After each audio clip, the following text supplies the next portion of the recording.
The Triangle Factory was a horrific tragedy that resulted in the deaths of several young immigrant workers.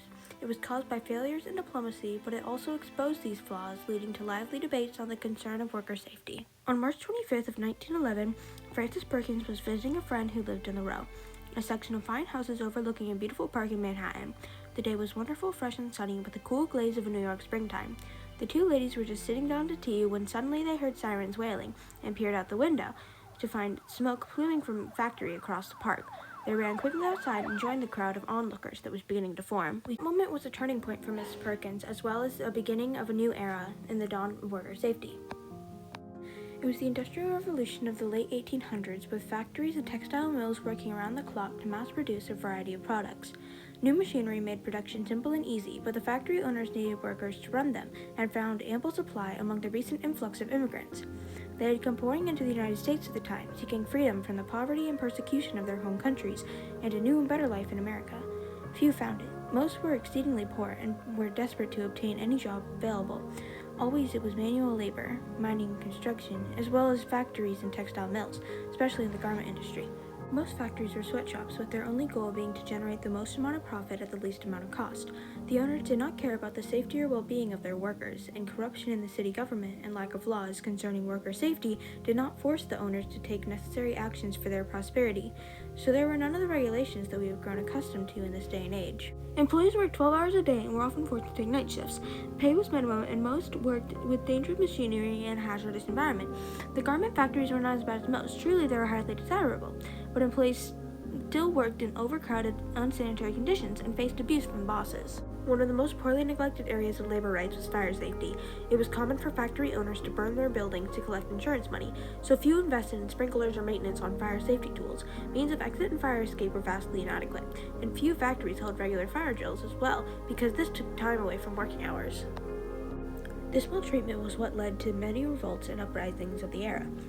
Organizations such as the International Lady Garments Workers Union and the Women's Trade Union League helped working women by creating unions, leading boycotts, strikes, and other peaceful protests throughout New York City. They advocated higher wages, shorter hours, and more sanitary working conditions, but unfortunately their actions weren't enough. Their rebellions were fiercely extinguished, and their reforms were resisted by factory owners, so the public unions were rapidly losing public support. Situated at the corner of Green Street and Washington Place was the Ash Building, a 10-story business center. Occupying its top 3 floors was the Triangle Shirtwaist Company, owned by Max Blanc and Isaac Harris. The factory solely produced the shirtwaist, a high-collared cotton blouse with wide sleeves, which was the height of women's fashion in the early 1900s. The 8th floor held 40 cutters, all men, and about 100 women who did basting and other tasks. Above them stood 288 sewing machines situated upon narrow tables standing so close together that there was barely an aisle in between.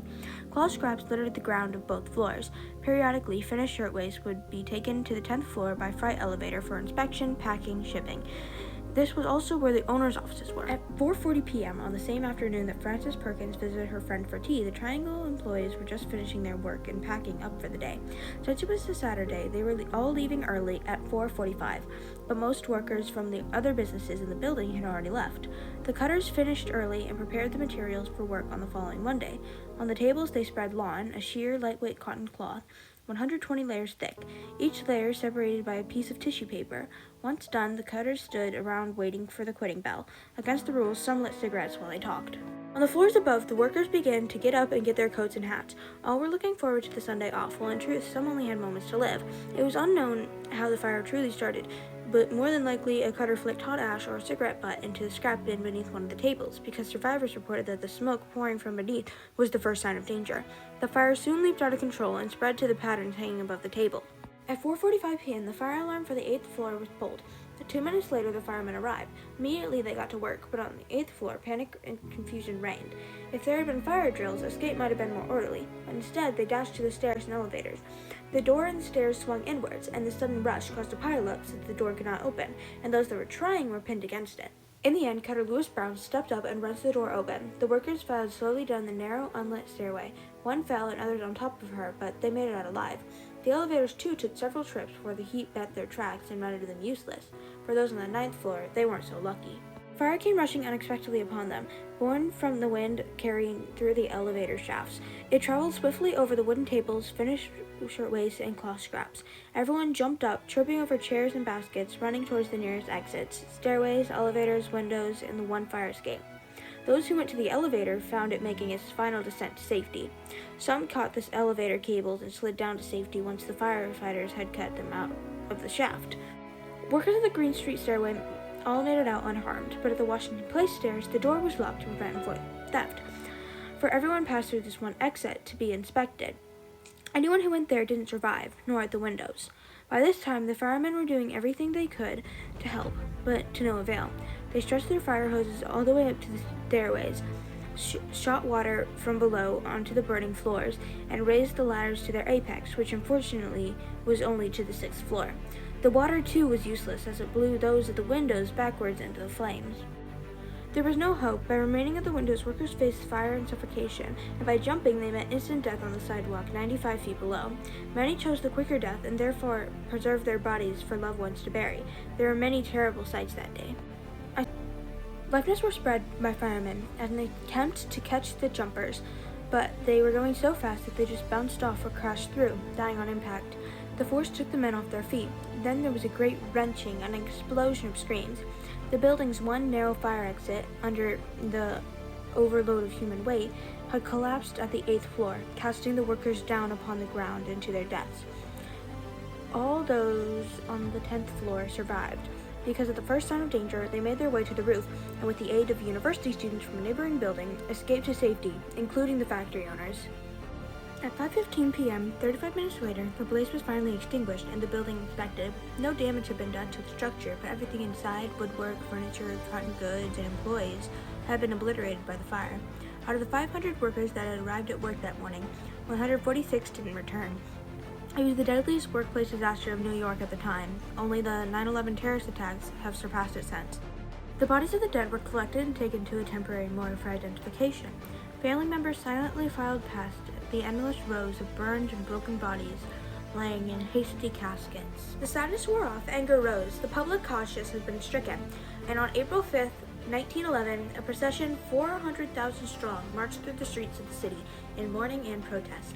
Even though the weather was grim, the crowd shuffled silently past, carrying banners reading, "We mourn our loss and we demand fire protection." A few days before, a meeting of the union organizers was held to discuss fire safety in the workplace. Many speakers debated whether they should ask the city for a Bureau of Fire Protection, but that only resulted in a collection of outbursts from the workers present. The meeting was about to break up when Rose Schneiderman stepped up to speak. With an impressive speech, she brought the people back together, and the meeting concluded by creating a committee to force reforms from the New York State legislature. Frances Perkins joined as a secretary in contact, but did not truly show her worth until a few months later, in June of 1911.